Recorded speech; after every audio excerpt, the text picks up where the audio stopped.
everyone. I'm Kiva Harlock, the graduate project mentor for the manipulated materials team. Because of the nature of our project, I was asked to do just a quick intro for our team in order to provide some context for what our research has ended up looking like and how it all fits together. So the work on this project began with a series of questions. What is documentary sculpture? What are its attributes? How is it different than documentary film or photography? Now, writ large, the questions were less about documentary sculpture as a discipline and more about the particularities of object-based storytelling, whether that might be a statue in a public square or an installation in a gallery. This thought project led, as many do, to a forthcoming exhibition at the Power Plant Gallery with North Carolina native Stephanie J. Woods.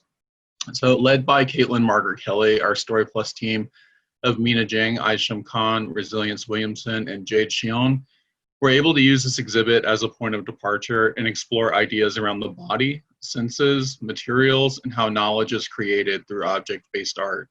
We chase these threads, following side roads and instincts, letting one piece of information lead us to the next, less concerned about reaching a final destination than navigating the journey.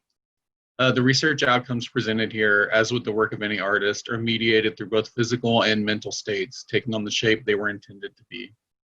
Now let's hear from our team. Jade, do you want to get us started? Yeah, sure. So I'll go ahead share the screen. So for me, I made a video to present my research outcomes. I'm just gonna show a very short clip of it for like 30 seconds, and then I'm gonna briefly talk about my research. Right. We have a biggest amount of visitors, 5 million people in 2 weeks. Jean-Claude and myself, we borrow that space and create gentle disturbances today. By borrowing that space, we inherit everything what is inherent to that space to become part of the work of art. We do not invent the politics in the right sense, but in the right sense.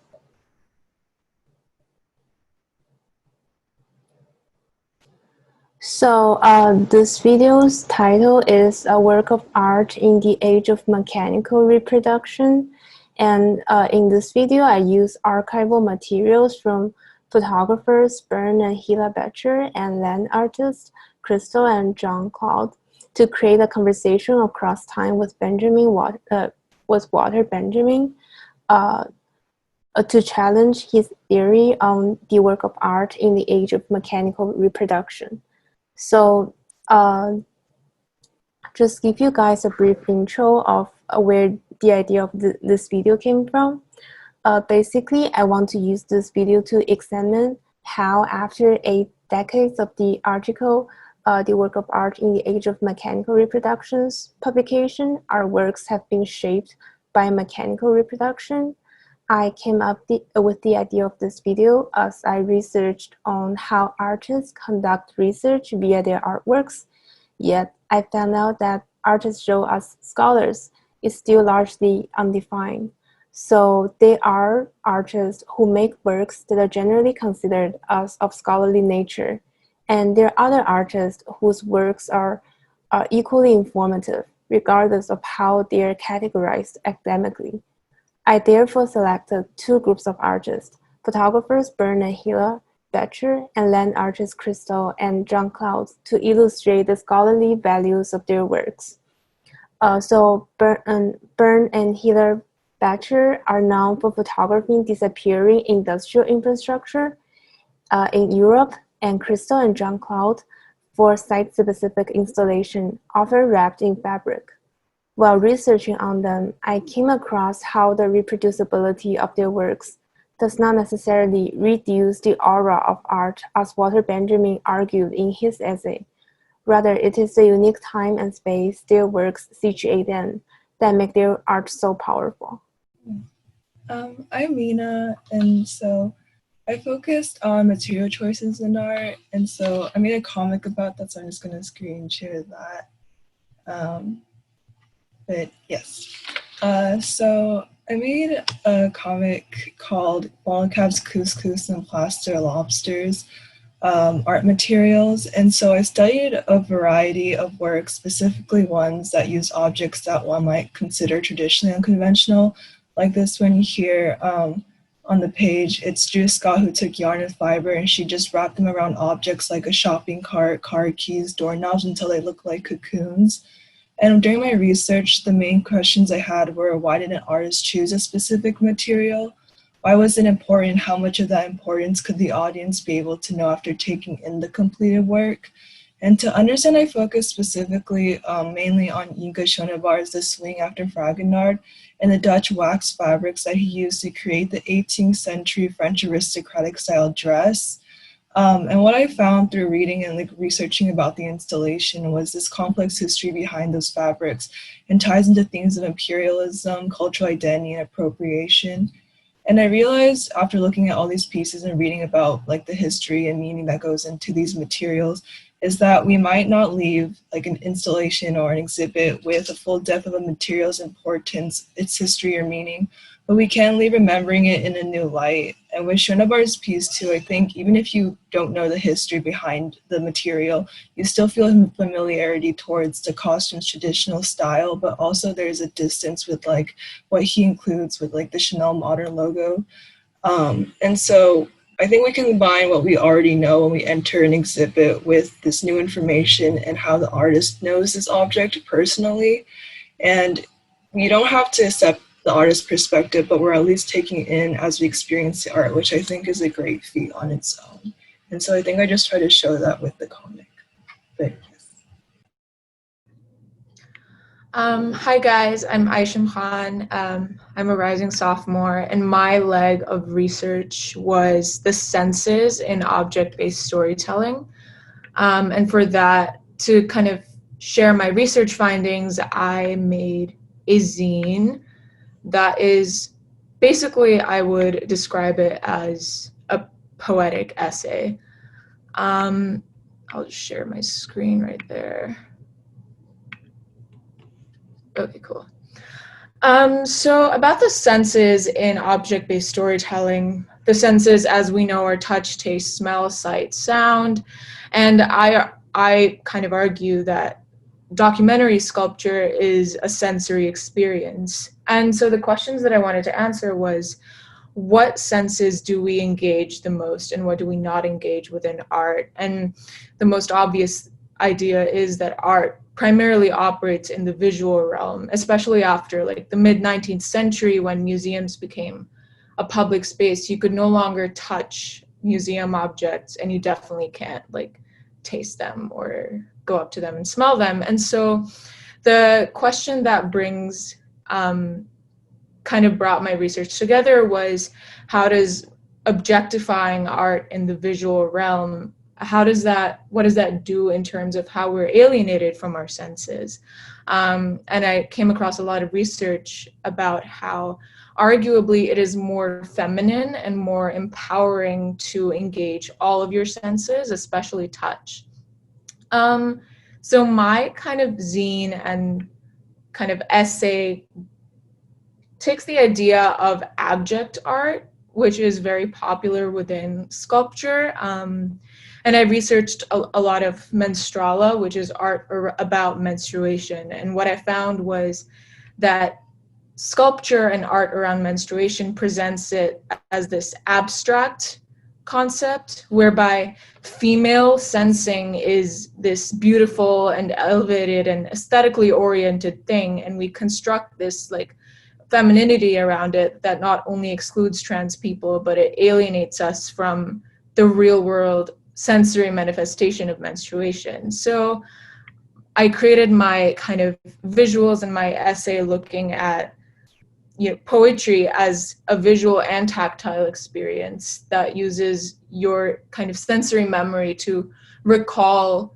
your lived experience with your body or with menstruation. And so that's kind of what I landed on, which is that you can work between senses and use words to evoke sound or memory or touch or taste. And I think that was my kind of research conclusion. And so this research really enriched my process of engaging with art and being more in touch with how the modes of engagement can be very different for me.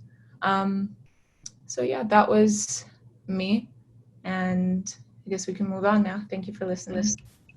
Hi, my name is Resilience. My pronouns are they, them, theirs. I'm going to be a rising senior in the fall. I'm about to share my screen to show my part of our zine.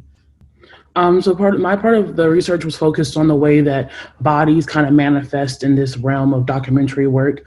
And a lot of my research was focused on especially the African American or the Black female body.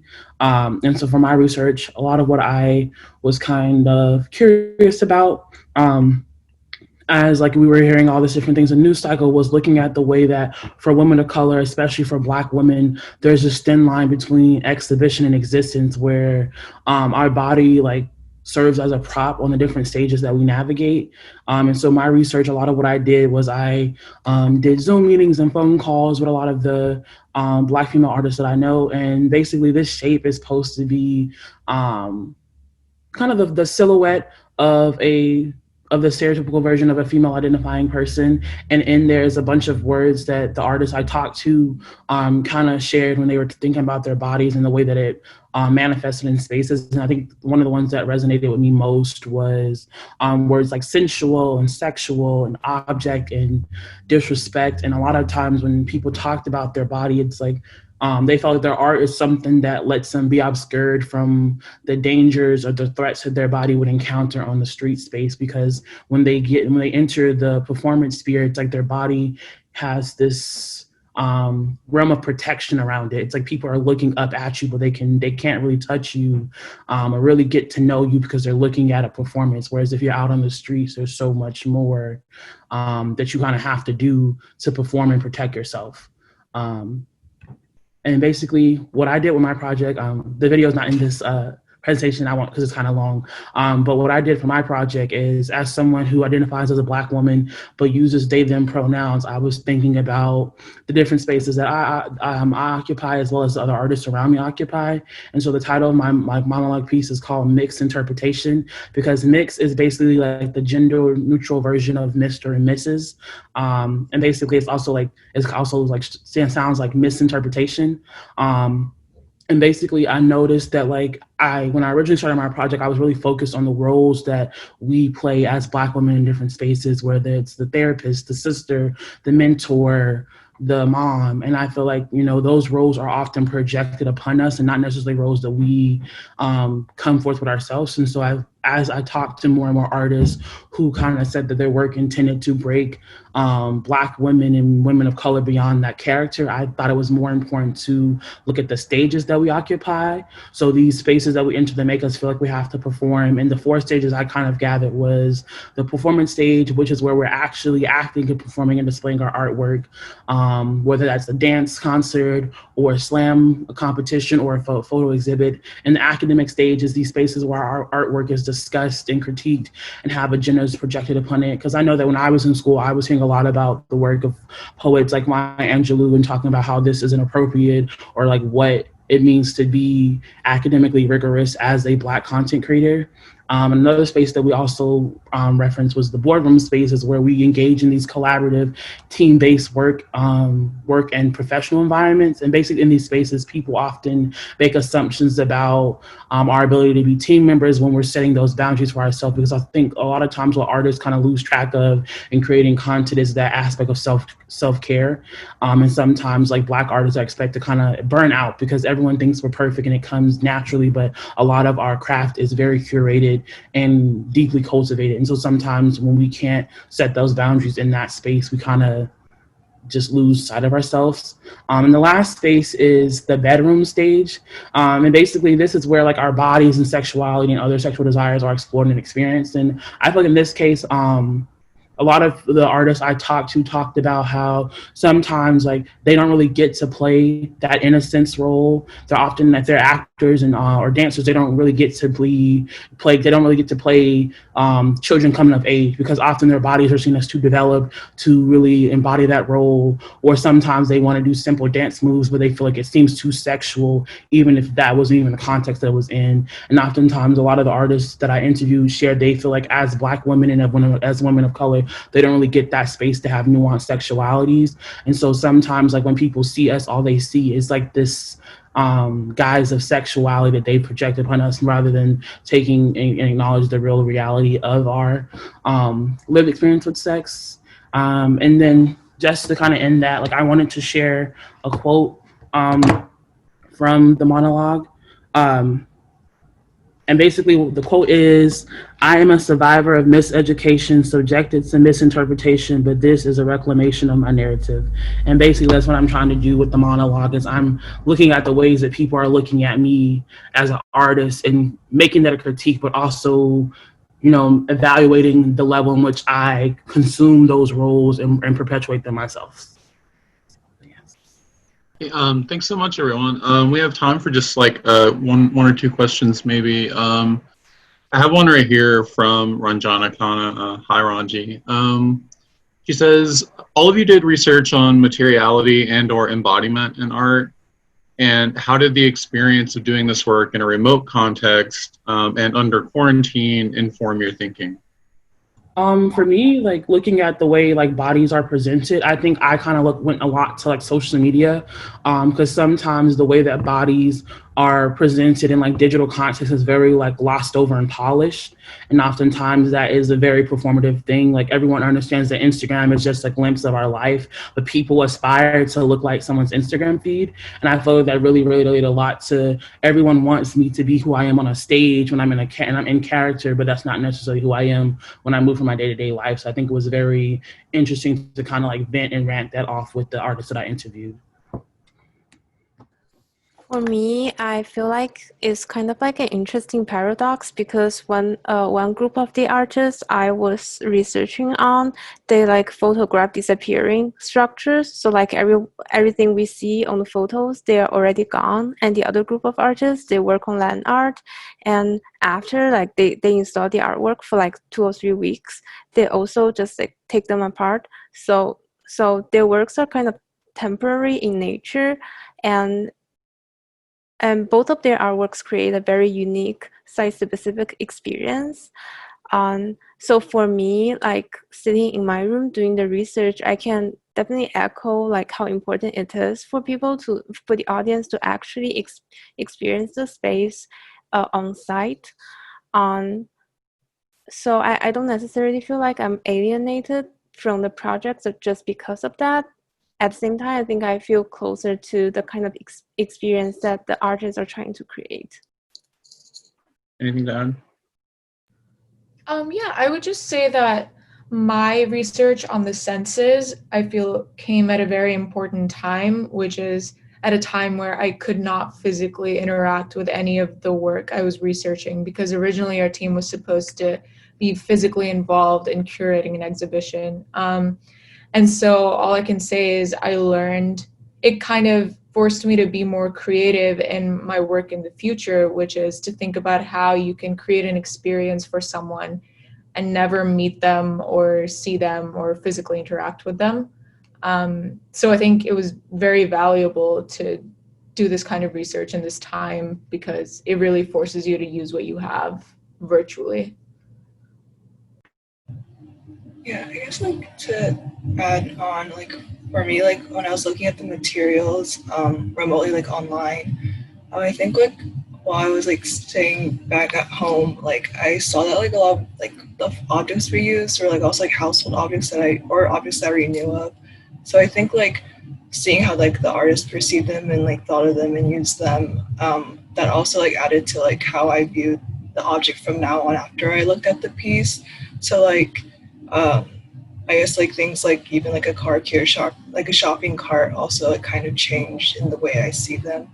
Not in that like the idea of how like the artist saw them replaced my idea of how I saw it, but more so like it added on to how I defined the object, I think. Thanks for that, everyone. So as it stands, I think that's our only question right now, and I think we're at time anyway. So